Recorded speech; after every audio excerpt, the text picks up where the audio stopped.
So I want to focus on one kind of subset of young people and a kind of creative missionary approach to trying to help them make it easier for them to be Catholic, and that is Catholic students at non-Catholic colleges.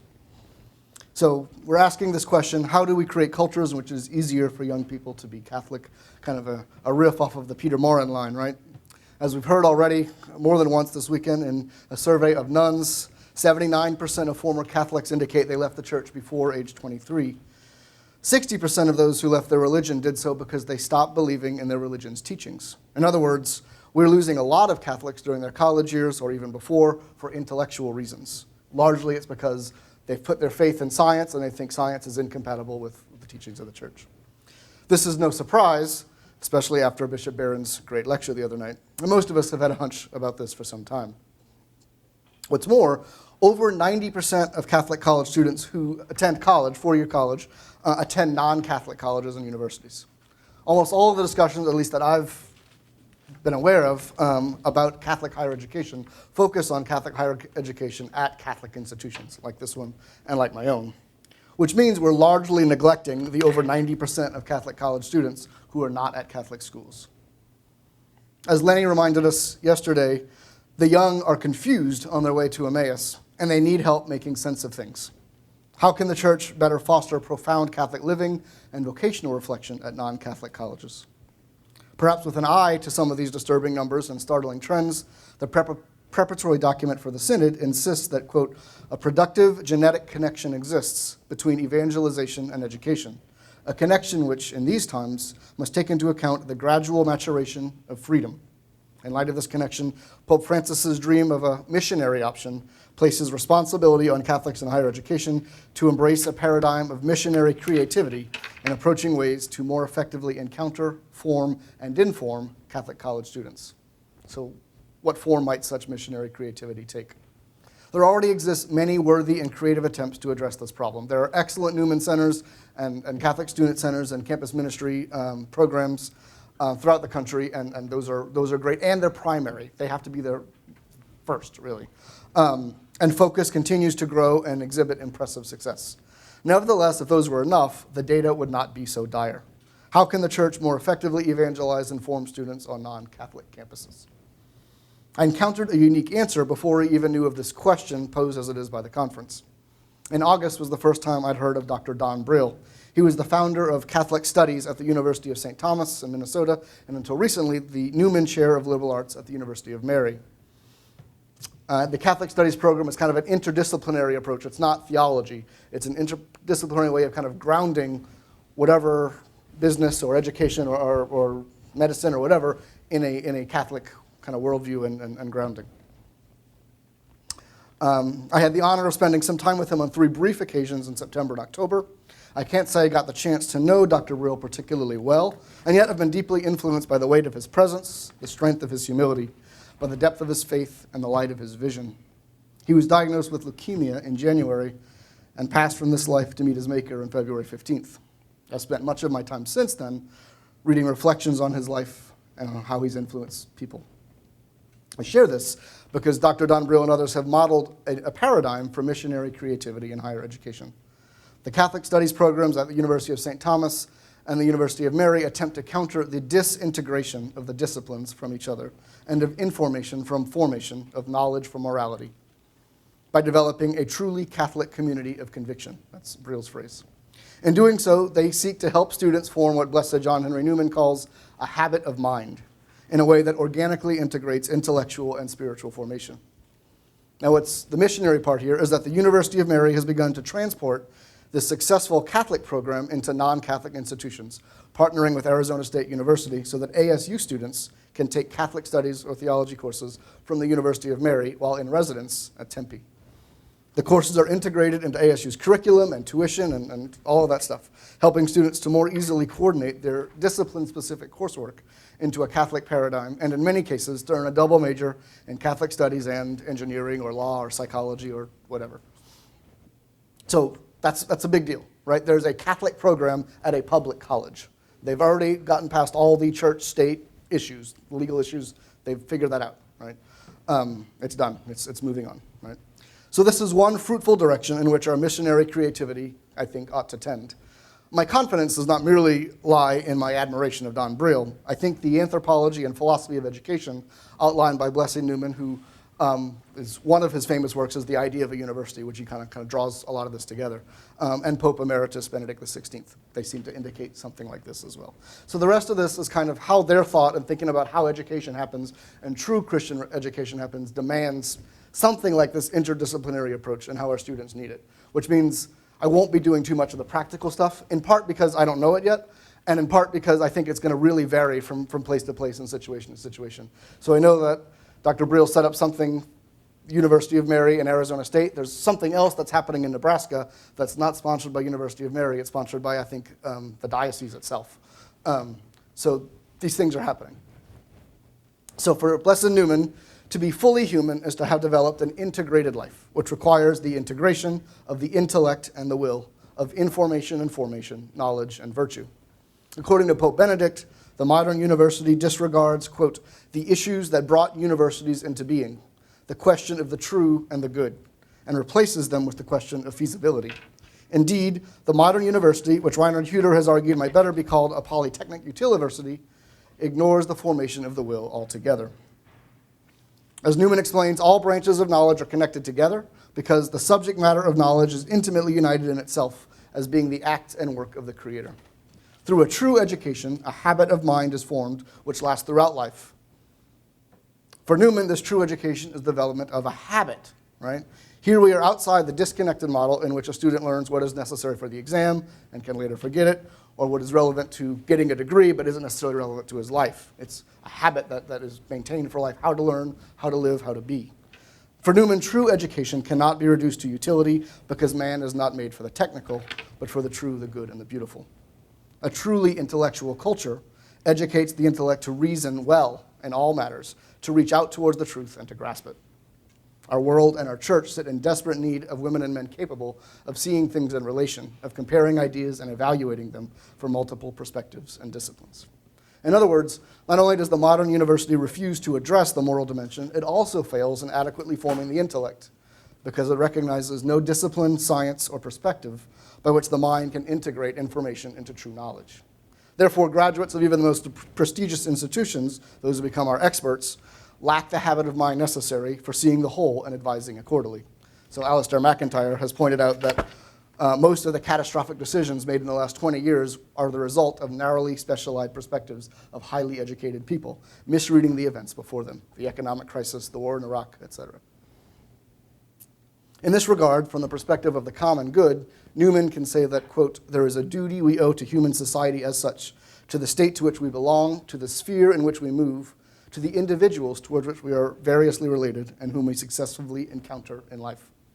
This duty demands we find creative ways to cultivate an intellectual culture, the habit of mind necessary for engaging our current crises with wisdom and subtlety. Benedict XVI also recognized that students have a need for an education which is rooted and built up in Christ and firm in the faith. That was the theme, I guess, of the World Youth Day in Madrid. But if over 90% of these students attend non-Catholic colleges, quote, Pope Benedict asks, where will young people encounter those reference points in a society which is increasingly confused and unstable? He was asking this to young university professors at World Youth Day in Madrid, as if to say, where else will students encounter those reference points if you, young professors, don't make it happen on your campuses? Benedict XVI and Francis offer us the same challenge. In the spirit of missionary creativity, shouldn't we try to meet these not yet lost sheep on their own campuses? If so, what does this even mean? How would it be accomplished? Right? And I think this is important, not just campus ministry, but this intellectual integration, because we want Catholic doctors and Catholic lawyers and Catholic business persons who can see the whole. And frankly, Catherine was talking about the need for young adult formation and ministry. These are the people that can do that when they get out of college, who have the vision to see the whole. So I think this is really important. Recall that for Newman, we want our students and all Catholics to develop an integrated life. Benedict echoes this sentiment in Caritas and Veritate when he reminds us that, quote, understanding and love are not in separate compartments. Love is rich in understanding, and understanding is full of love, end quote. Commenting on this in his address to young professors in Madrid, he adds, Quote, if truth and goodness go together, so too do knowledge and love. This unity leads to consistency in life and thought. That ability to inspire demanded of every good educator, end quote.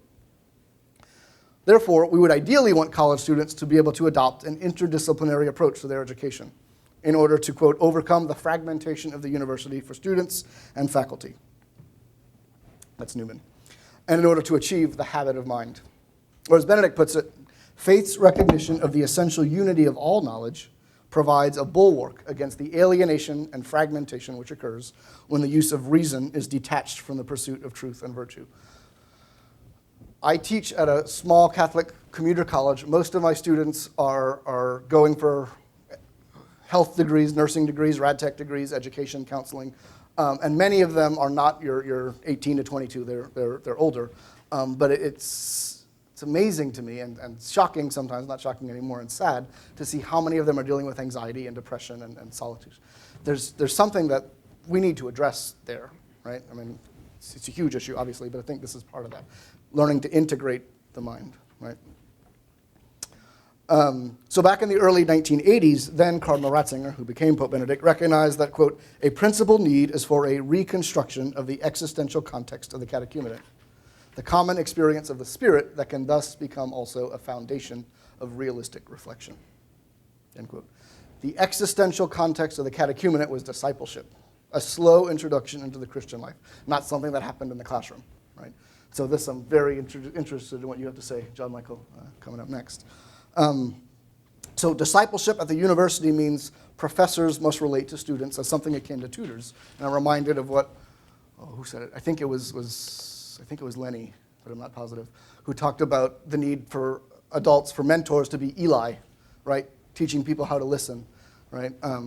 This is the sort of thing we mean, right? Not simply a formal professor-student classroom relationship, but something much richer, right? More robust. Because true education, and Newman was insistent upon this, is not learned from books, but from the personal influence of a mentor who's developed the habit of mind and who exhibits an integrated life. Witness, example, right? This is what it looks like to be a Christian, right? To be a Catholic. So our creative missionary venture and non-Catholic colleges ought to open up space for a shared life between students and professors. Ideally, this ought to be residential where possible. But even when not possible, there are other things that could be done, semesters abroad, mission trips, things of this sort that can provide spaces, cultures, for this sort of encounter, this sort of life together.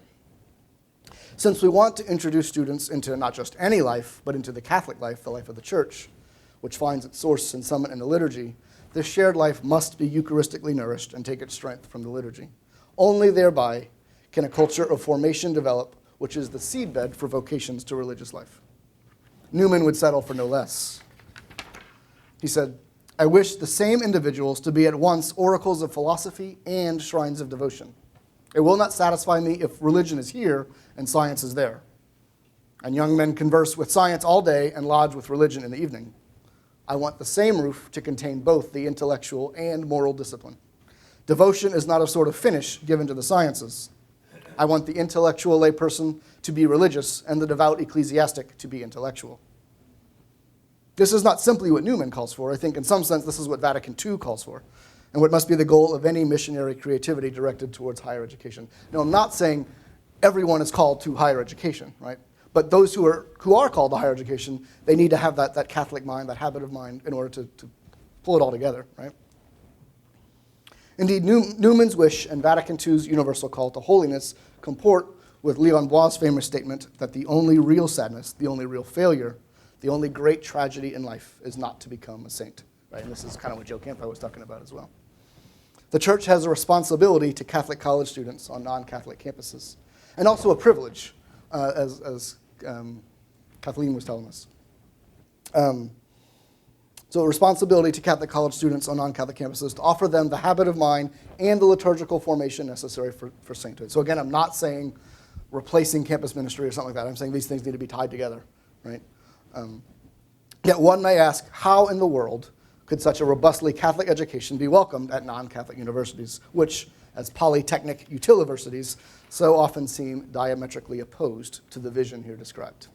How can we help Catholics at non-Catholic colleges both experience the Catholic life and develop the habit of mind necessary to answer the questions and misconceptions raised by their atheistic and agnostic peers. Thankfully, as I alluded to earlier, Don Briel has already offered an example, a radical and creative missionary venture to infiltrate the secular university, setting up space for the intellectual and moral formation needed by students who wish to glorify God with their lives and to do so by following the examples of Newman and Benedict, who shied not away from engaging non-Catholic thinkers in the friendly yet dogged pursuit of truth. Briel summed up his paradigm like this, quote, "It is interdisciplinary, assisting in overcoming the fragmentation of the university for students and faculty. It is a work of the church, and so it assists in overcoming the false separation of the intellectual and spiritual dimensions of education. It provides a foundation for specialized work of the disciplines, his students, double major in another field, for example. And it offers forums for students and faculty for sustained reflection on the history and relevance of Catholic thought and culture. It cultivates a Catholic imagination, and it stimulates vocational reflection. This indeed is a bold and creative missionary response to the needs of the 90% of Catholic college students at non-Catholic universities."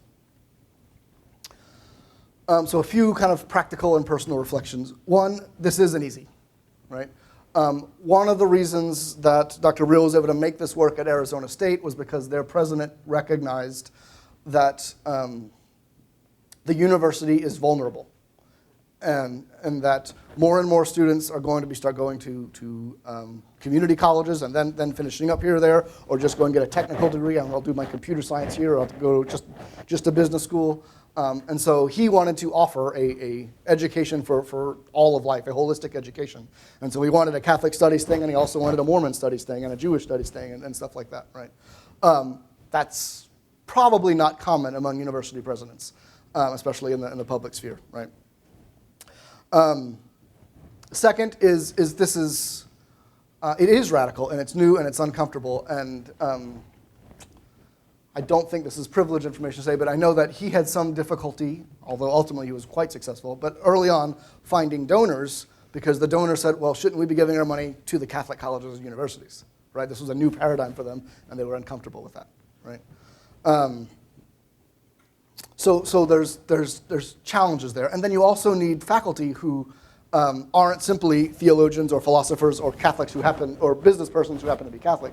They have to actually have that habit of mind, that robust vision. And few of us have been trained that way. Some of us have developed it over time, but few of us have actually been trained that way.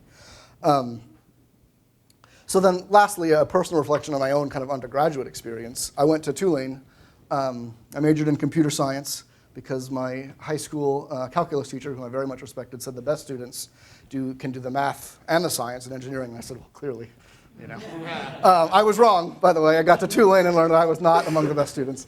I also learned that I was not a computer scientist. But I finished up there because it was too expensive to switch. But I fell in kind of accidentally with the Catholic Student Center on campus. And we picked up John Paul II's Theology of the Body and tripped and fumbled our way through it. I don't know how much we actually understood rightly, but we applied ourselves to it. And then we did C.S. Lewis, and then we did this, and then we did that. And the Dominican priest who was the chaplain there at the time, wasn't particularly hands-on. If we had a question, he was there. If we needed something, he was there. But it was our ministry, really. Whatever we wanted to do, he was going to support us, you know. And then some of us were in the sciences, some of us were in medicine, some of us were in law, some of them, you know, different things. And so those conversations were the beginning of my development of that habit of mind, I think. Very fragmentary, not what it could have been if I had a real mentor and that sort of thing, you know. But it was the start of something. And I mentioned that because out of that experience, most of that group of about 10 friends or so are still active in kind of diverse ways, and oftentimes ways that we wouldn't have predicted, right? I majored in computer science, and now I have a PhD in theology, right? One of my other friends who majored in biomedical engineering is now a math teacher, right? Most of us have chosen to take this kind of expensive and highbrow undergraduate education and not make a whole lot of money with it, you know? But at the same time, we've chosen to dedicate our lives to something more, and to either explicitly serving the church or to serving a community of people that need it.